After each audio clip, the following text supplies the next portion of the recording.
What if the difference between breaking and barely getting through a week was only one tiny routine? One breath, one line you say, one small movement that resets your body and mind. DK Kang didn't just study resilience, he lived it. He walked through his wife's cancer, job loss, crushing debt, and painful losses, and rebuilt through martial arts, daily discipline, and faith-centered practices. Today, he brings tools that caregivers can actually use between appointments, during waiting rooms, and in the long, lonely hours. By the end of this episode, you'll have 3 practical things to try. DK, welcome to Radiant Moments. Thank you for having me on your show. It's an honor. We'll start with story today because story makes strategy stick. In this segment, I want to hear the moment that moved you from surviving to teaching, the concrete scene that shaped your approach. If you're listening between appointments or at a kitchen table tonight, listen for the tiny decision. DK names that kept him moving. DK, can you tell us briefly what happened and what the very first small step out of the season looked like for you? So for me, my wife was diagnosed with breast cancer in January of 2024, and we're reading a book called Chris Beat Cancer, and just a lot of practicals that he did. And if you don't know who Chris' work he was basically 25, 26 years old, had severe abdominal pain, checks into the ER. Doctor comes back after all tests and MRIs and things like that, says he has stage 3 colon cancer and he has about 6 months to live. He might have a year if he does the surgery, radiation, chemotherapy, all that. But he actually just did the surgery and then changed his diet completely to a whole food plant-based diet and reversed his cancer. And now he's an advocate for cancer surviving patients. So we were reading that, but then I was also reading a book called The Breast Cancer Husband. And basically the book says, hey, be there for your wife, get all her appointments. And then as I'm finishing this book, it says to let your employer know about your wife's diagnosis and to ask for a flexible work schedule. And for me, I was kind of reluctant to ask for that from my employer, but I was like, hey, the book said to do this. All right. So I'm like, all right, I'm going to go do it. February 1st comes around, February 1st of 2024. I sat down with my 3 managers and said, hey, this is what's going on. I would like to work a flexible work schedule. I'll work weekends, work nights, whatever it is to make up the difference for my time. They said, yeah, that's fine. And then exactly a week after I disclosed that, they laid me off from my job. And so, for me, faith is a big part of my life and my wife's life as well. And so when I heard the news when I got laid off, and at this point, my wife has already quit her job to start basically cancer treatments. And I came home that night and I told my wife, like, hey, I got let go of my job, and we prayed. But when we were praying, we didn't ask the question, why is this happening to us? Why does my wife get cancer? Why do I lose my job all in a short time period? We actually reframed it to asking, why not us and who can we help? And that's where I went from survival to basically rebuilding, because for me, it gave me perspective of, there's other people that are going through some sort of life challenge or life circumstance. And it was, for me, like, that question kept burning in my head of like, all right, who can we help? Yeah, this is terrible in the moment. We don't know if we're going to be able to pay for rent or where our next meal is coming from. And, with that, so my wife has started chemotherapy at this point now. It's like end of February.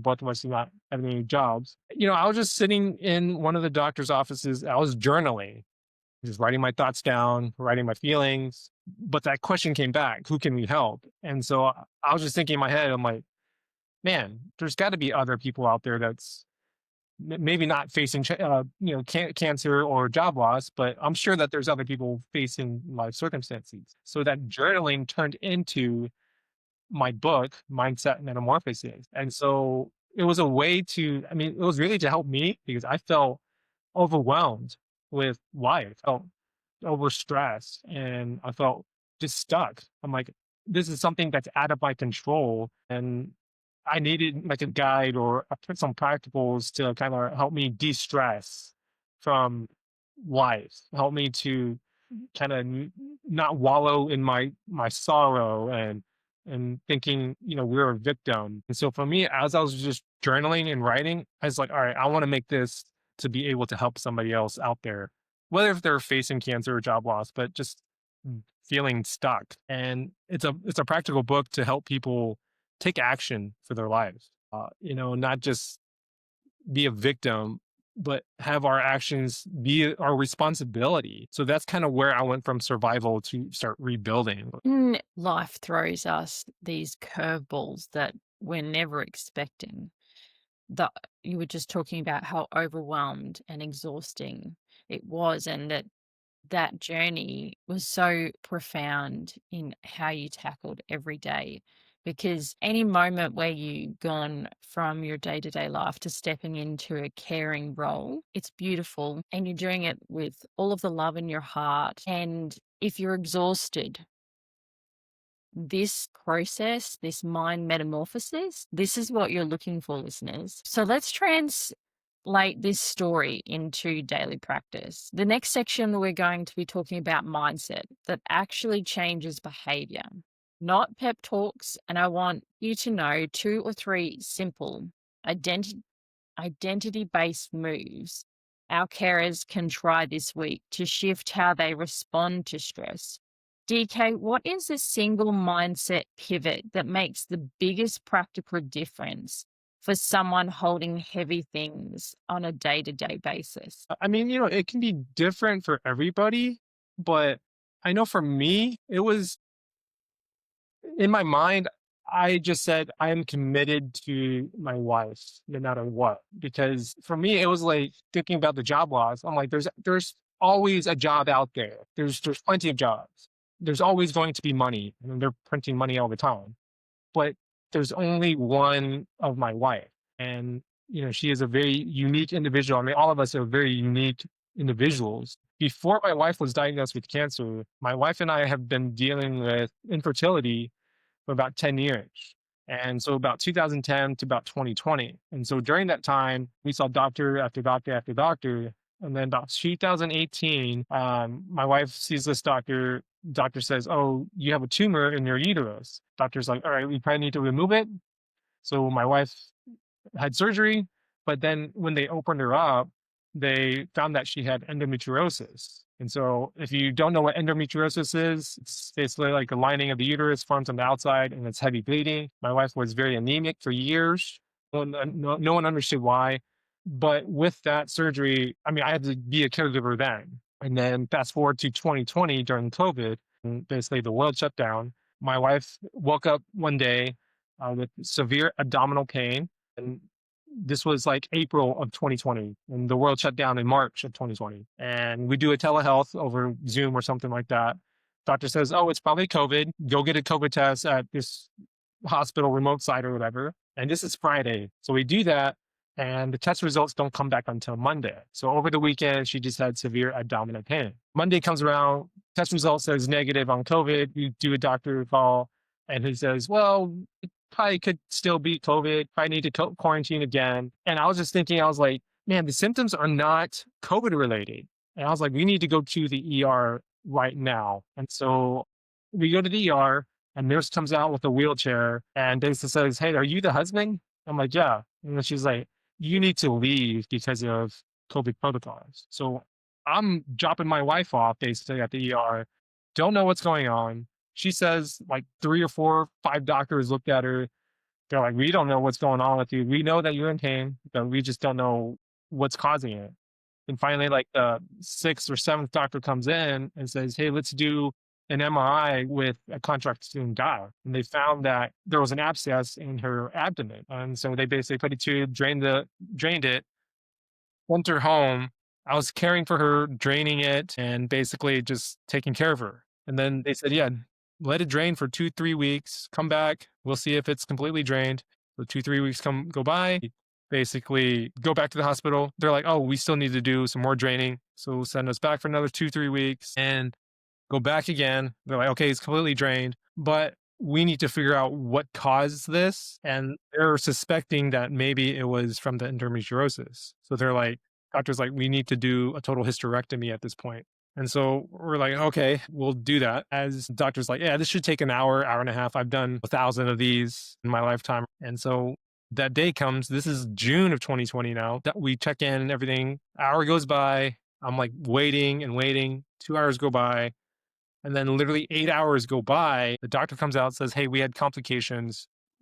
Basically, the endometriosis spread to her organs, like her intestines, bladder. And so we had to call a general surgeon. We had to call a urologist, gastroenterologist. And they basically sewed her back up because the urologist was at a different hospital and they opened back her up when they came. So I was taking care of my wife during that time, and her recovery on that was, gosh, like 2 years probably. And then fast forward to 2024, my wife was diagnosed with breast cancer. So to go back to that question, like what is one thing that caregivers can do? Really be committed. You have to have it in your mind of I'm going to be committed to this person that I'm taking care of. There's going to be chaotic days. There's going to be days that are hard. If you have that mentality of like, okay, I am committed no matter what, it really helps get through the day. And sometimes you just have to take it day by day, maybe even hour by hour. I mean, I remember times when just taking care of my wife during that COVID time where I had to wake up 2 o'clock in the morning to drain her tube, and flush it out and clean it. But for me, my mind was like, all right, I'm committed to this. I will do the best that I can to help her recover. So for me, I had endometriosis. I've had a hysterectomy. Your wife's journey sounds so familiar to my journey around infertility and trying to work out, and doctors just not being aware of how significantly endometriosis affects, pain, fatigue, and what's actually going on inside a female body. And the frustration that you both must have felt along this journey of seeing doctor after doctor and not having them take things seriously in the first instance. And as a carer myself for two beautiful boys and other family members, that need to find the energy to keep showing up every day in that same capacity is so fundamentally unknown by a lot of people who are not carers, that don't understand that it's not just this is happening and we have to do this today.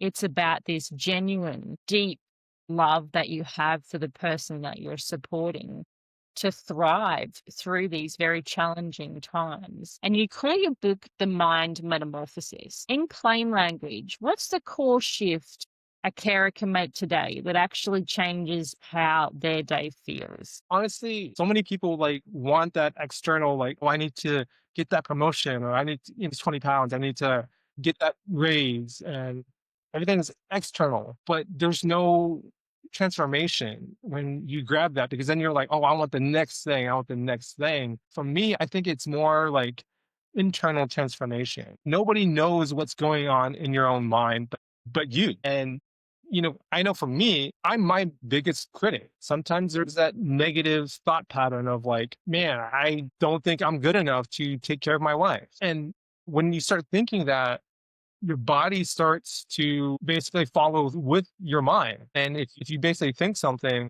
give me an example. So I like to do Spartan races. I'm not sure if you were familiar with the Spartan race.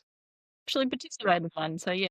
Oh, okay, yeah. So Spartan race is a 5K, 10K, 20K, 50K, whatever, with obstacles on rough terrain on this trail run, right? So I did a 50K Spartan race, the ultra, it's not easy, right? No. 60 obstacles. So 50K for United States, it's like 31 miles, 32 miles. Everybody else says 50K. Yeah. So during this race, you basically do a 25K loop with 30 obstacles, and you go back out, do the same loop, 30 obstacles. And on the second loop, so everything that went wrong went wrong.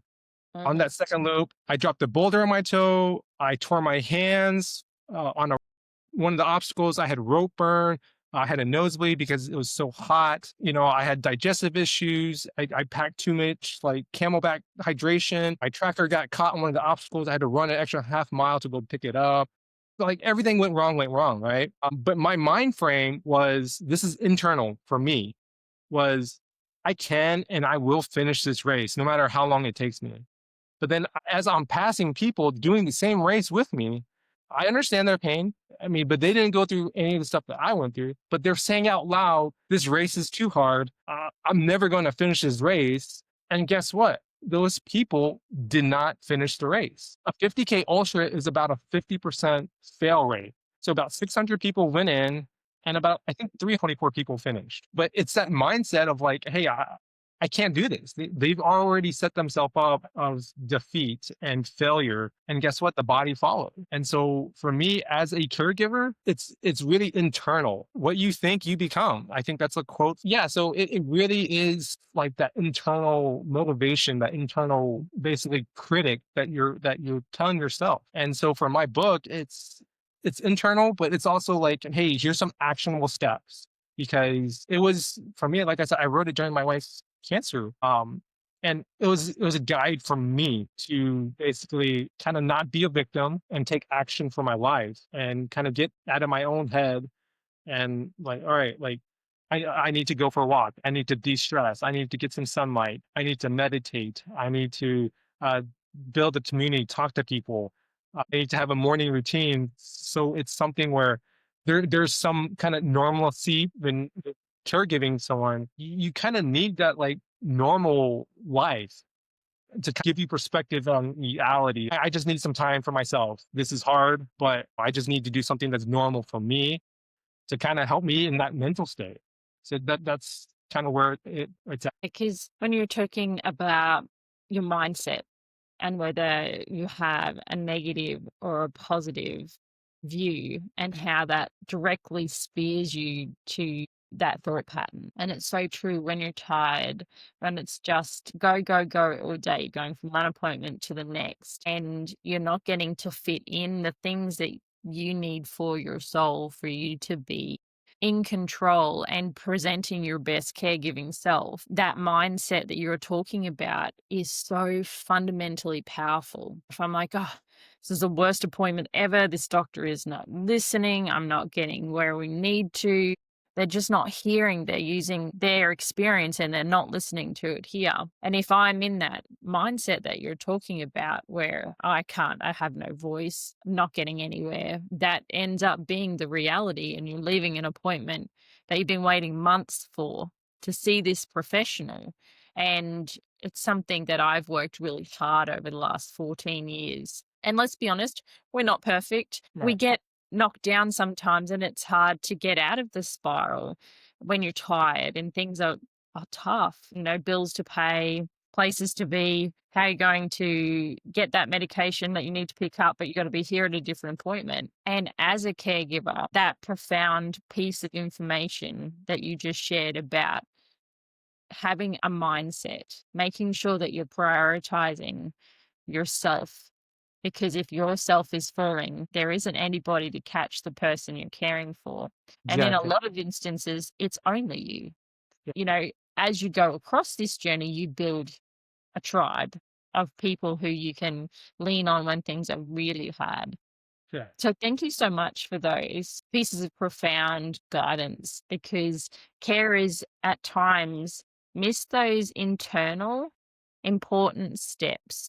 They go for we use gratitude journals and we use meditation and things. But if our mind is stuck on why is this happening to me and how do I get out of that, that profoundly impacts every day. Yeah. So you teach identity-based discipline rather than forced-based motivation. How does that help a carer who's running on guilt and fatigue, as we've just been talking about? I mean, you got to think about what's important to you. What are your values? For me, what was important for me was it was my wife, and like you said, if the caregiver gets sick, well, that caregiver can't be a caregiver then, So you have to take care of yourself. Something with identity is like, again, going back to like, what do you value? What are your values in life? Is it that promotion? Is it that job? But then you're stepping away from family. Like you're not spending time with kids. You're not, and so with that identity is like my identity is it's not just circumstances. It's not that promotion or that job or whatever. It's what is truly important to you. What was truly important to me was my wife getting better and to be the best advocate that I can do, take whatever action that I needed, and to align that with her journey and my journey as well. That's that we read Chris beat cancer, right? And he went on a whole food plant-based diet. We went on a whole food plant-based diet. It could have easily been, this goes back to identity. I could have easily been like, oh, my wife is the one that has cancer. Oh, you need to do that to get better. But instead, I was like, well, this is important to me. And so I was like, you know what? I'm going to do it with you. And that's where our identity came from was, hey, we are one, we are a married couple. Why on earth, why would I do something that's beneficial for you and only have you do it? But then she's going to be struggling if I'm doing my own thing, eating hamburgers or whatever. I'm going to be making her struggle. So the identity is, hey, come to find out what is important, what's valuable to you, what are your values, and start working towards that. Live it, breathe it, be it. Yeah. Mm. Yeah. Good way to put it. I know that you speak about gratitude in the fire. What does that look like in a real moment of suffering or challenge? Gratitude in the fire. Yes, gratitude in the fire. To have gratitude doesn't mean that the problem just goes away magically. When you're thinking about that negative, oh, my wife has cancer, I lost my job, XYZ, whatever it is, you just keep focusing on that. And then it just seems like that problem gets bigger and bigger and bigger and bigger, and there's like no way out. But when you practice gratitude, even during those tough times, it really helps your brain to start looking at different angles, different perspective. And, it could be simple things. Like for me, gratitude in the fire was there were days where like my wife is just so exhausted from chemotherapy. I was grateful just to hold her hand. Like my wife is still here. Uh, Little things like that. I was grateful that when my wife she smiled today, even though I know she's going through a tough time. Little things like that really helps you to be grateful. There's times I'm like, I'm grateful for the sun. There's so much benefits to being outside, getting sun exposure, vitamin D, and just releasing happy hormones. There's so many people get depressed during the winter time. I mean, you live in Australia, so it's sunny there all the time, probably. But people in the United States, they get snow and they get ice, but people get in this depressive state because the sun is only up for so long, and they're usually at work before the sun comes out, and they're leaving work when the sun is down. So it's like they don't get much sun and depression is very high. It's like little things like that, celebrating those little wins and having that gratitude for the simplest things that we take for granted. Because if you think about it, we're usually grateful for something when we don't have it, when we like take advantage of it. And so that's like the air that we breathe. How often are we grateful for the air we breathe? But if you think about it, if you hold your breath for a minute, you might pass out.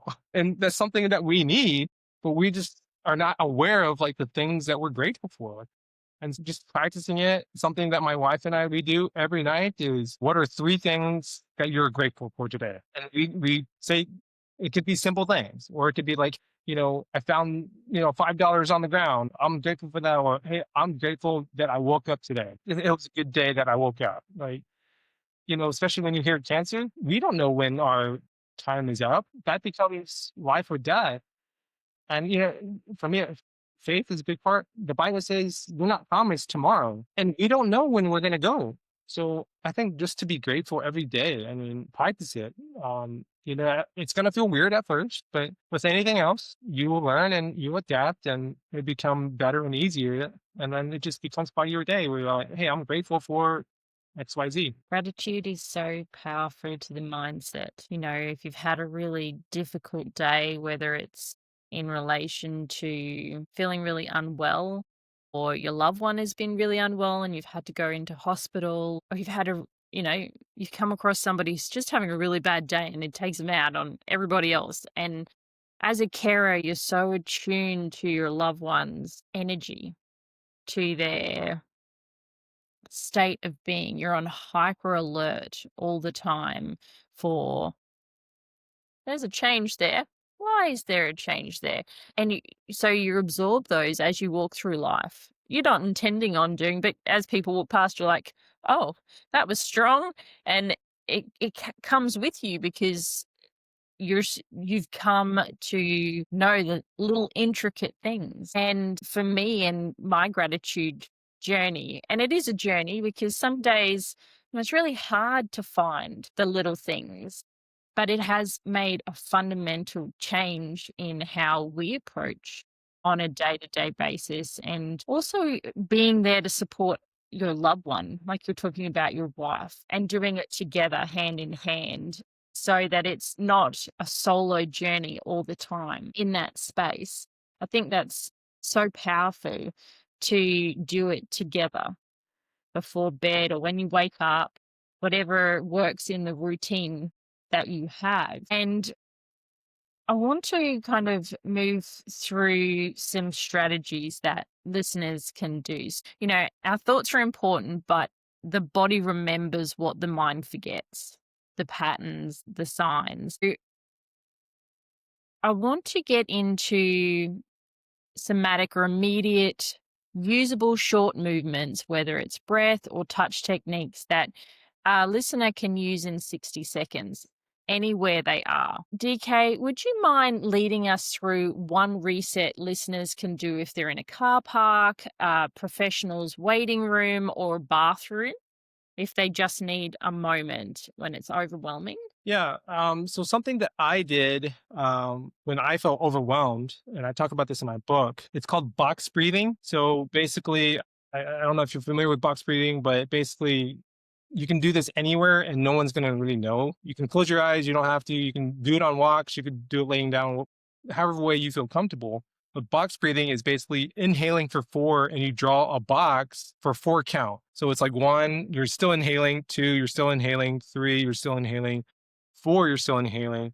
And then exhale, you basically just do the same.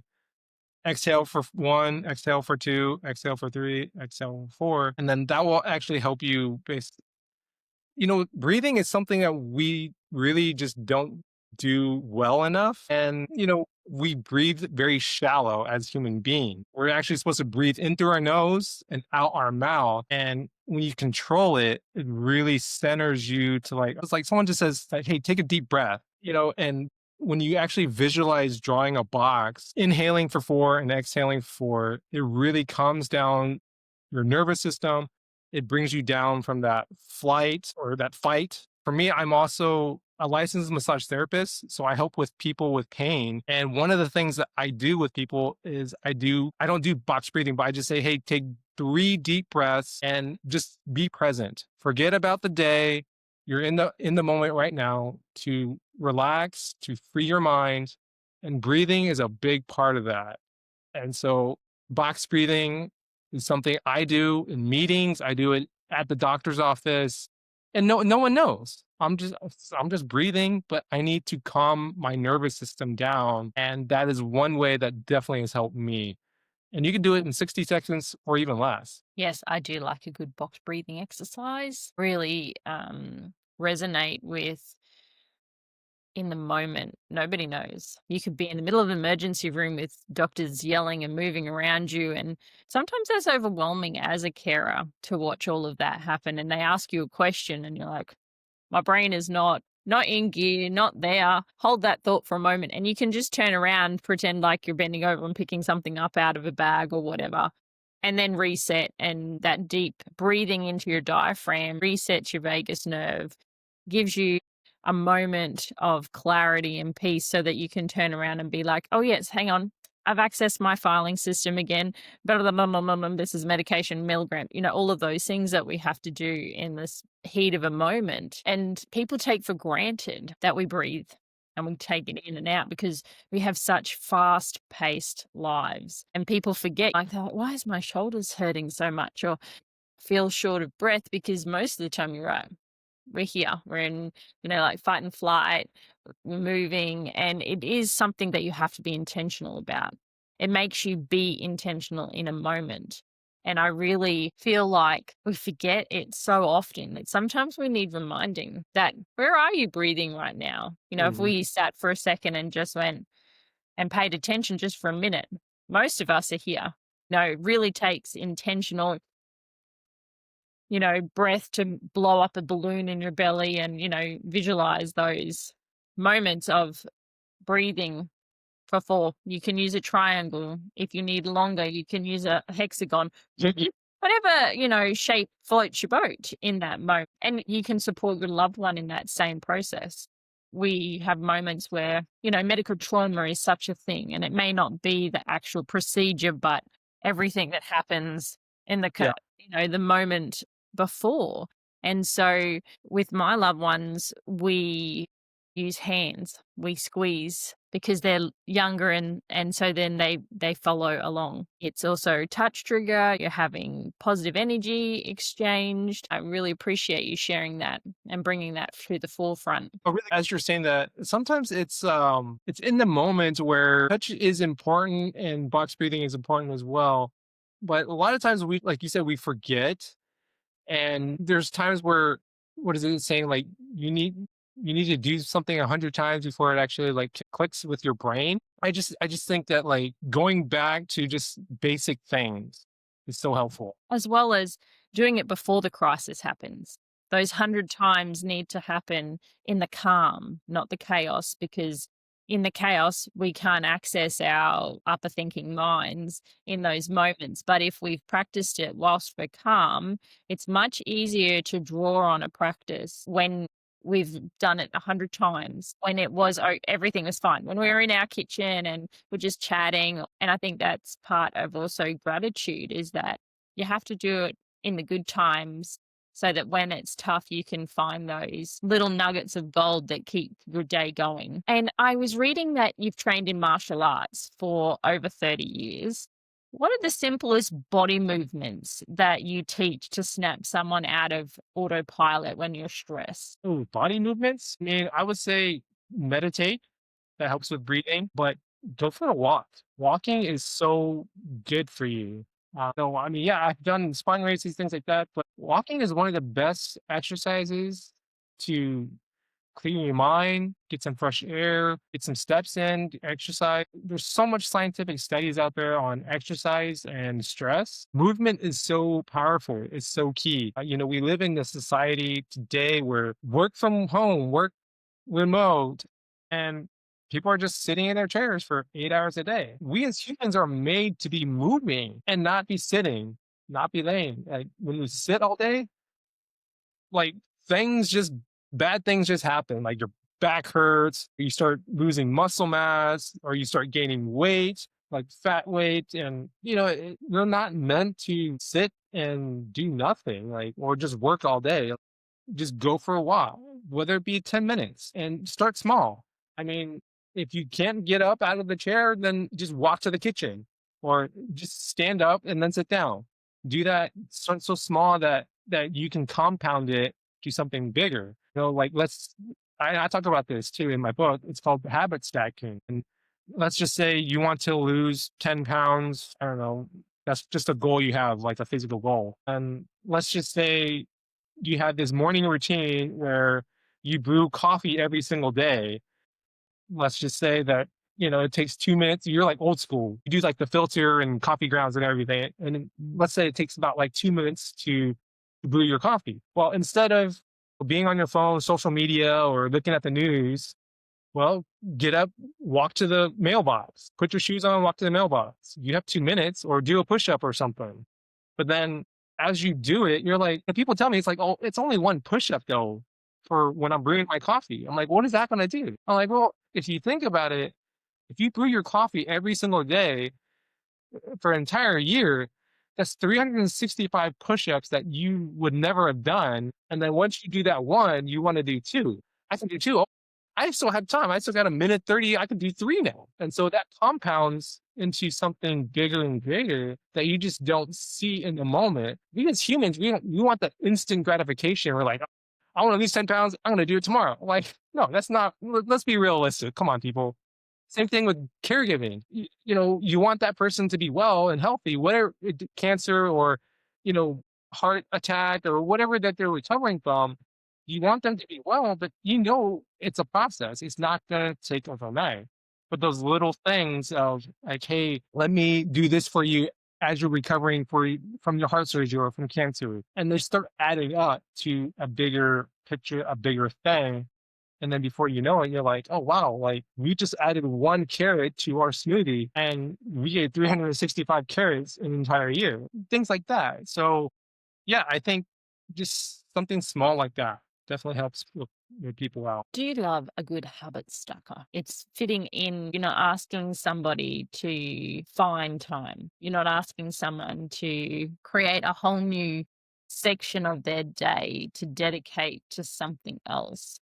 And I really like the compounding of small micro moments that turn into big wins over time. And you're so right that we are immediate in society. We want immediate gratification. We want that immediate, okay, I want this and I want it to happen now.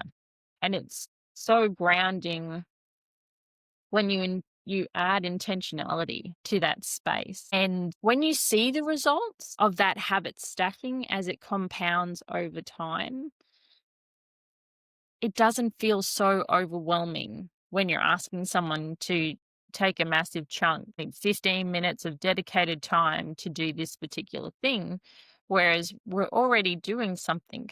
We're standing there in a void of time while we're waiting for something to process, or we're hanging out the clothes, for example. And in that time, every time you have to bend over, if you put it down, you have to bend over and squat. And by the time you finish hanging up all the clothes, you've hung 30 clothes, you've done 30 squats, and it's just that in slotting something in where it's not overwhelming, and it's also creating a pocket of peace too for yourself. It's that non-negotiable self-care, because as we keep coming back to, if I fall sick, if you fell sick, who's there? Who's got all of the knowledge that you've got in your brain? Nobody. And if you do feel sick, the fundamental requirements to get somebody to the place where you are, it's never going to happen. And the stress of that is not necessary for anybody. So if we care for us first, Yeah. and that's something that's been a journey of learning, because it's not taught that way. We're not taught that priority and then we take on our next things. So for us, I think there was a time where my wife was going through one of the like target drugs, or it was chemotherapy, and the nurse or doctor said that, oh, here's some symptoms that you may or may not experience. And I think for my wife, yeah, kind of had like a reaction. And I think kind of going back with what I did, what I said was, I was like, hey, nurse or doctor, hey, my wife is feeling some symptoms that you kind of mentioned, but it seems a little more severe. Is there anything that we can do to help her? Or another question I think I asked was maybe something that like after treatment or something like that, or after a doctor's visit where there's no treatment. I think I asked like, what is the biggest thing that we can do to make a difference in her treatment or her recovery? And I think just trying to get just one like piece of information, because I feel like sometimes we as humans, when we hear like, oh, do this, do that, do X, Y, Z, A, B, C, D, we get information overload and we're like, we just kind of go paralyzed and we're like, oh, they said to do this and that. Where do I start? Like, what do I need to do? But I think asking that, like, hey, what's the one big thing that I can do at home that will make a difference with recovery or with treatment? And I think that gives us like solid information. Just like give me one thing, let me go do that.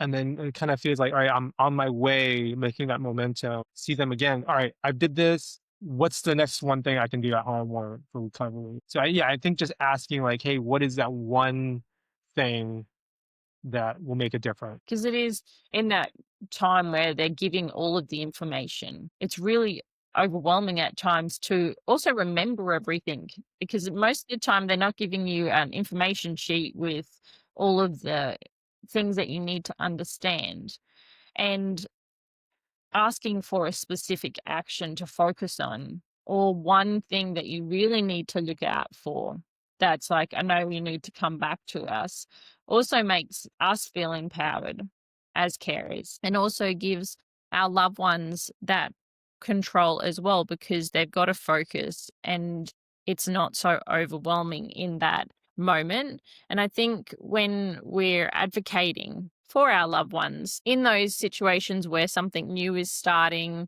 or we're having to remember lots of information, it kind of gives our loved ones control back as well. Because, by us asking that one item that we need to focus on, that we can support them with, it also gives them an opportunity to find their question so that they can be heard as well. And I think when we're supporting our loved ones through hard times, advocacy is not really fully understood in the space from someone coming outside, even by a doctor, because it's our responsibility to make sure that they're heard, to make sure that we can support them to voice their needs or what they're feeling in a safe manner, because not everybody has the same bedside manner when they're a doctor or a Yeah. medical professional. And a lot of people overlook how many different personalities that you have to kind of integrate with to get through a medical journey. And not only that, here in the United States, doctors now are basically like, I need to see X amount of patients in X amount of time. So it's not like here in the United States, like 50 years ago, where the doctor sat by you and says, like, hey, how is your stress level? Or how are you doing with work? Or how are you doing? No, it's like, I have 5 minutes with you. Here's a pill. See you next week. That's here in the United States anyway. Yeah. So bedside manners, but not being able to ask those questions to advocate for someone. Because doctor, they only see you for 5-10 minutes. They don't see you at home. The caregiver sees that person day in, day out, 24/7. So they know the ins and outs of, like, these are some symptoms that they're facing, to really ask those, even before your appointment, come up with some specific questions to ask the doctor, and they may not know the answer. Uh, give you an example was, so for my wife, we saw 3 different oncologists. The first 2 were, we just like, it didn't click because, reading cancer books, nutrition books, and we asked a question of like, hey, what are some foods that we can eat to help with recovery? First 2 doctors, they're like, eat whatever you want to eat. I'm like, hey, eat like hot dogs and hamburgers and donuts, but they wanted to move on to the next patient. And so we're like, oh, this is not working out for us based on what we know and what recovery is with nutrition. And finally, the third doctor was like, yeah, nutrition is a big, big role in cancer. So we're like, all right, now we click. But having those like questions beforehand, because sometimes you just have to write them down. We're gonna forget when we get to the doctor's office, and they bombard us with like, oh, you need to take this pill 3 times a day and blah blah blah blah. And then you're trying to write this down or trying to memorize it.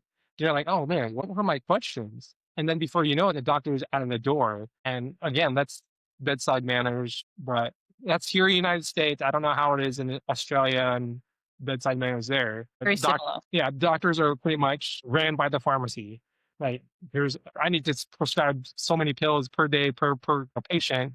Yeah, asking those questions beforehand and writing them down to be a advocate for your family member or who you're taking care of, because you see them on a daily basis. The doctor doesn't. Can't see everything in 10 minutes, because that's how long our appointments are too, 10 to 15 minutes. And if you're going into a hospital system, you see the most junior doctor first, and then the next junior doctor comes, and then the senior doctor, and then you get the consultant. The consultant has like 2.5, maybe 3 minutes to get all of the information.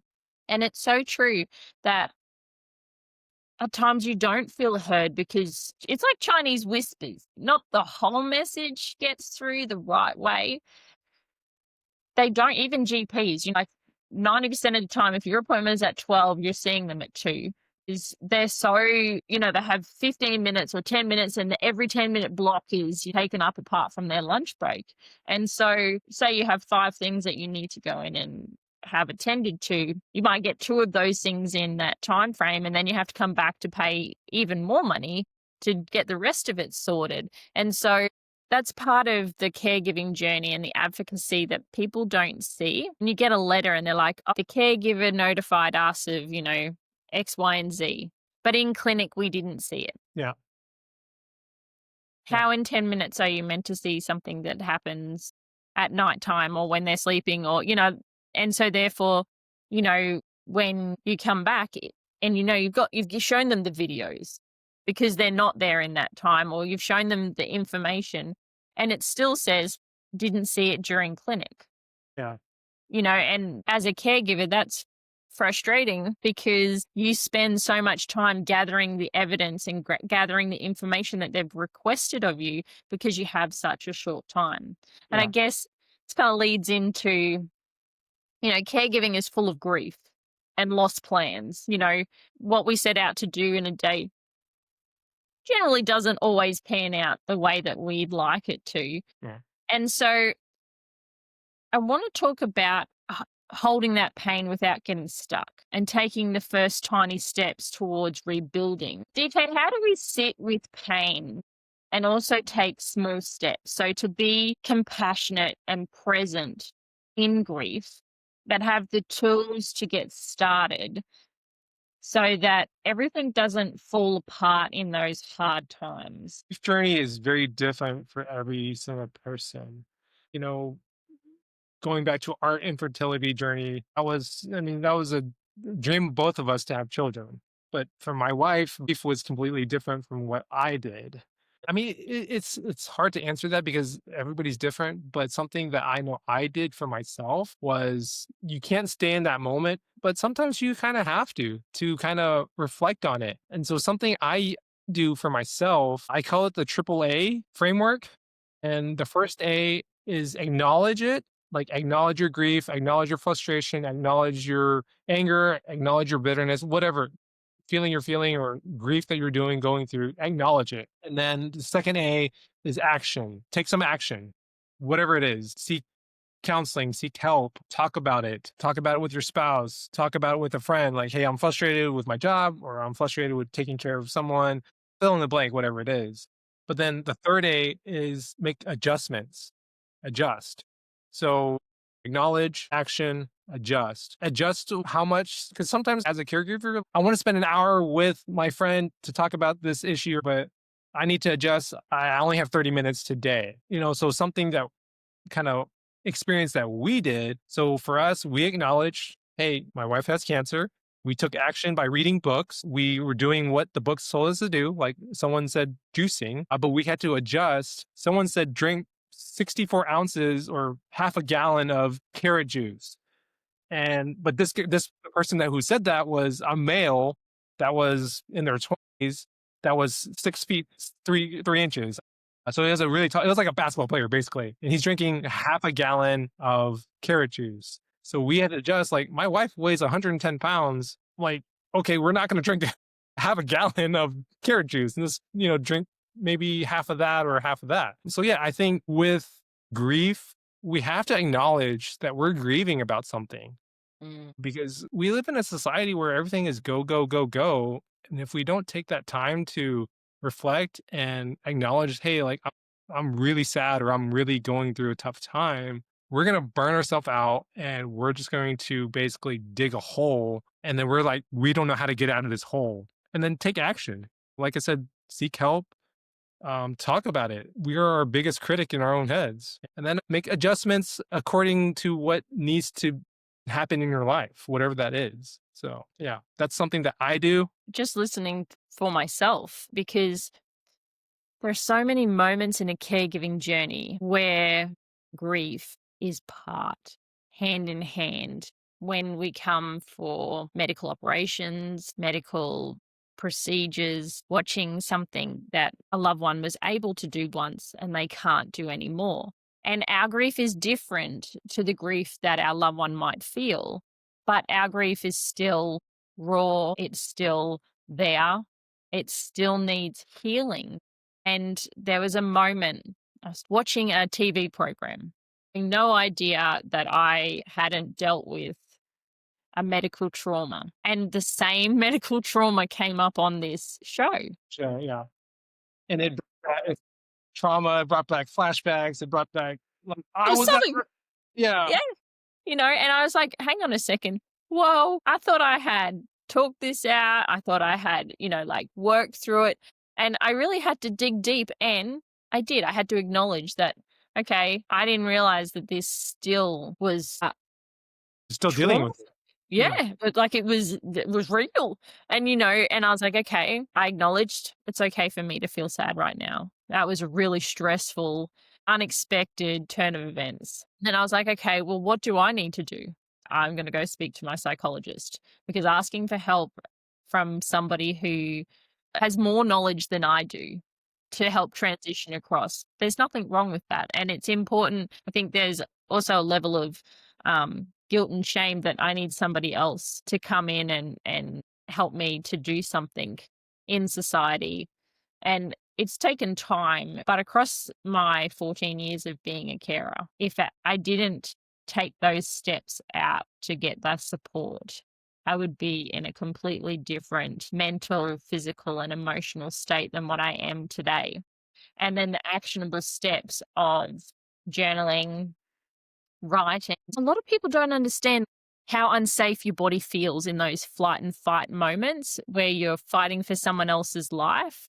yeah, And I feel like it kind of like ingrains in your mind and your body, and it kind of just replays. So yeah, what you've just said about acknowledge, action, and adjust, that's what we do every day, even if yeah, we don't say it out loud. And it's just a beautiful thing to kind of give it those 3 A's, name it, be yeah, able to go back and say, well, yes, okay, have I acknowledged what the feeling is? yeah. What can I do to help me to transition to a better state? And then what do I need to adjust in my life so that I can manage moving forward? Yeah. And with grief though, we as humans never are over grief. There's always going to be something that happens again. And grief comes in waves. Like you said, watch the medical drama and something popped up. For me, it's like I saw children playing and I'm like, it brings me flashbacks like, oh, I always wanted a daughter to walk down the aisle that I would never be able to do. Things like that. I mean, yeah, it comes in waves, ups and downs of grief. And just sometimes you just have to sit with it, but don't sit there forever because then you're going to be stuck and you're not going to do anything. 100%. And it comes out of nowhere. And I guess that's another part of our journey, is that it's learning that it's okay to have feelings. It's We're okay to human. be vulnerable, and it's okay to be messy, because caregiving is messy. It's It is. beautiful, but it's messy. And there's never one day that's the same. Even if there's things that we do, like we were talking about before, we're having routines for ourselves. Sometimes we have to be flexible in that space too. Something happens in the morning, we can't do our morning routine, so we have to adjust it and do it at the end of the day instead of at the beginning. And you were talking about faith earlier. Yeah. You integrate faith into resilience. For listeners who aren't religious, what practical equivalent do you offer? Ritual, communities, or meaning making practices? I think gratitude is a very universal human thing that we all can be doing. But I think also just finding purpose in that pain. For us, that purpose was who can we help? And it was why not us? And for us, it was who can we help? That non-believers or believers. Caregiving and cancer, I mean, it's hard. And I don't care who you are, you're a human being, and I'm just going to treat you like a human being and have that compassion. I mean, that has nothing to do with my faith. Like, faith is a big part of my life, but I just like, hey, here's some practicals to do. Find meaning in that pain. Every single person on earth is going to have some sort of pain. You're going to have some sort of trial, some sort of challenge. And if you have not faced any challenge, I would like to meet who you are because you're doing something right. You need to learn. Yeah, if you're not grieving about something, like haven't lost a loved one or going through health challenges or financial challenges or whatever, I want to know your secret. I mean, but we as humans, we're all going to go through something. And having that compassion, finding that purpose behind that pain to whatever it is. Maybe it's helping someone else out. Maybe there's a bigger picture at the end of like building your character or something like that. These are all universal human traits that we can learn from. And it has nothing to do with faith sometimes, you know? For me, the Bible says in this world you're gonna have trouble, but take heart, Christ has overcome the world. Other times it's like consider it pure joy of all the trials and tribulations that you go through because it's going to build your character and it's going to help you mature. So, I mean, these are all faith-based things, but when I talk about it's just be a decent human being and just have compassion for people that are going through stuff because you don't know what people are going through. People can put a nice face up and say, "Oh, I got it all together," and inside they're turmoil and they're taking care of someone, and just have some compassion. Passion, internal and outwardly. Compassion for yourself and compassion for others. Because really, we don't know what people are going through. We don't know where they are in their life or in their journey. And they may be having like a really hard day. My mum gives an example across our life where, if someone's speaking to you rudely or they're having a moment where they're not treating you with compassion themselves, that the assumption isn't that it's at you, that they've had a bad day. So it's important to show everybody compassion even in that moment and go, okay, you're having a bad moment and that's all right. I'll be here in this space and I'll show you compassion and kindness so that you can have a moment and be able to settle, really. Because most people, they match the energy of the person that they're talking to. Mm-hmm. One of the comments I get a lot is that I'm super happy all the time for, somebody who's caring in the caring role. Yeah. And the way my brain thinks and feels about it is that if I can spread joy in this tumultuous journey to my loved ones, to a nurse or a doctor, then more comes from being kind, because then they leave the room and they're like, she commented on my hair, and I genuinely put intention behind having positive interactions for that reason, because compassion, empathy, grace are so important in this journey, because I need it in return every now and again from somebody commenting on my earrings or buying me a cup, or like just those tiny micro moments of joy. And DK, as we come to our end of our conversation today, what's a single practical commitment that you would invite carers to try in the next 24 hours? Commitment? Hmm. I would say find like-minded people. Oh. Most people that are like caregivers think they're alone in this journey taking care of somebody. So find those like-minded people because they might be 4 or 5 steps ahead of you, saying, "Oh, I've been through this. Like I've taken care of my husband that had a heart attack. Someone else might be going through that. I'm taking care of my husband that went through a heart attack. He just had one 2 days ago. What do I do?" And finding that community or finding that group, whether it be online, Facebook, or like through the hospital or whatever, because they know what it's like. They've been there and they can help you on that journey to be where they're at or even further. So yeah, I mean, I think just not to put the world on your shoulders and say, hey, like, I'm not alone in this. I'm pretty sure I'm not the only person that has gone through their wife's cancer journey, plus his job loss, plus debt, and amongst other things. So, yeah, I mean, just connecting with people and sharing the load. We as humans are not meant to do this thing called life by ourselves. So, yeah, we need that community. Community is a beautiful thing, because before I was doing it on my own and it was tough. Yeah. And people who don't have a caring journey, they can't understand because they don't live it. So, you know, it's important to, and there are so many avenues, like you were saying, it can be in person, it can be online. Um, and the beauty is that not every community might suit, but if you take one step and reach out to one person who is on a caring journey and just say, hey, I'm on a path like you and I'm just looking for my people or my tribe or whatever it might be. And we're on our phones so often, day Mhm. to day. Yeah. And so in the next 24 hours, listeners, really encourage you to make an intentional step towards finding somebody in your tribe, whether that be through Instagram, Facebook, YouTube, through podcasts, wherever it might be. There are people and there are supports out there. So thank you, DK, for your candor, for the tools and the real life steps you've given our community tonight. To our listeners, thank you so much for coming with us on this journey. If you would like to find out more about DK, please visit his website at DK Kang, that's DKKang.com, to sign up for DK's newsletter and receive a free chapter of his Mindset Metamorphosis to help you practice these steps we've discussed today. From all of us at Radiant Moments, keep taking those tiny decisions that add up to strength and take gentle care of your radiant moment.